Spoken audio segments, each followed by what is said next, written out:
আজকে আমার বড় বোন খাসির মাংস ভুনা করবে। আর তার হাতের খাসির মাংস ভুনা অনেক বেশি মজাদার হয়ে থাকে। আর তার প্রমাণ হচ্ছে আমি নিজেই।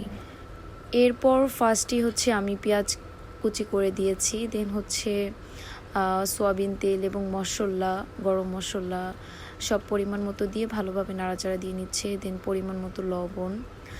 আমরা হচ্ছে অনেক বেশি ঝাল খেয়ে থাকি, সো যার কারণে হচ্ছে আমরা হলুদ মরিচ এবং হচ্ছে ধনিয়ার গুঁড়া অনেক বেশি পরিমাণে দিয়ে থাকি।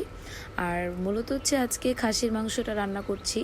এটা হচ্ছে মূলত আস্ত যেই খাসিটা থাকে না, মানে বিয়েবাড়িতে জামাইয়ের জন্য যেই আস্ত খাসিটা রান্না করা হয়, সেই আস্ত খাসিটা হচ্ছে আমরা পুরোটা মানে কমপ্লিট করতে পারিনি, যার কারণে এটা কেটে কেটে আমরা এটাকে নিয়ে এসে দেন হচ্ছে আমি মাংসর মতো করে এটাকে কেটে নিয়েছি। যেহেতু আস্ত খাসিটা তো আর এভাবে খেতে ইচ্ছে করছিল না, যার কারণে আমরা রান্না করে খাচ্ছি।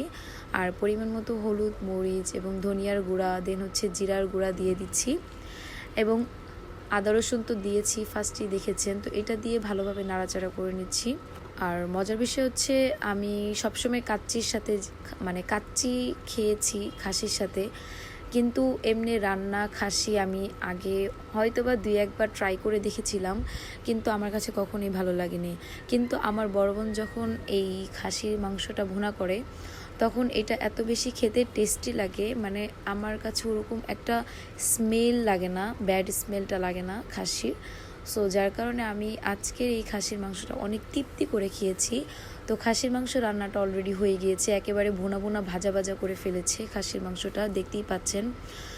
সো এটাকে আমি খুব ভালোভাবে খেয়ে ফেলেছি। দেন খাওয়ার পরে মনে হচ্ছিল যে একটু ভাজি খেলে মনে হয় অনেক বেশি ভালো লাগবে।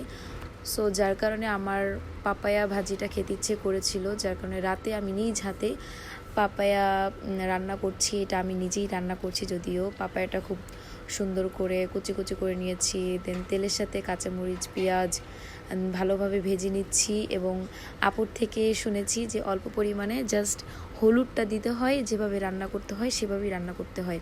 সো যার কারণে পরিমাণ মতো লবণ দিয়েছি আর অল্প পরিমাণে হলুদ দিয়েছি। দেওয়ার পর এটাকে ভালোভাবে ভেজে নিয়েছি। এবং ভেজে নেওয়ার পর হচ্ছে আমি আমি পেঁপে কুচিগুলো দিয়ে দিব। আর যেহেতু আমি খাসির মাংস ফার্স্টেই গরম গরম মানে খেয়ে নিয়েছি, তারপর হচ্ছে আমি ভাত দিয়ে অল্প কয়টা এই পাপায়া ভাজিটা দিয়ে দেন হচ্ছে খাসির মাংসটা খেয়েছি। অনেক বেশি মজাদার হয়েছে এবং অনেক বেশি টেস্টি হয়েছে। সো দেখতেই পাচ্ছেন আমার অলরেডি আমি পরিমাণ মতো জাস্ট একটু পরিমাণে পানি দিয়ে দিব, যেহেতু এটাকে সিদ্ধ করতে হবে। আর পানিটা অলরেডি হচ্ছে একদম কি বলে মানে শুকিয়ে গিয়েছে, যার কারণে আমি এখন তেলে ভেজে নিয়েছি। তেলে ভেজে নিলে আমার কিন্তু পাপায়া ভাজিটা ভাজা ভাজা হয়ে যাবে এবং খেতে অনেক বেশি মজাদার হয়ে থাকবে। সো এটাই ছিল আমার আজকে ছোটোখাটো একটি ব্লগ। আর ভালো থাকবেন সবাই। আসসালামু আলাইকুম।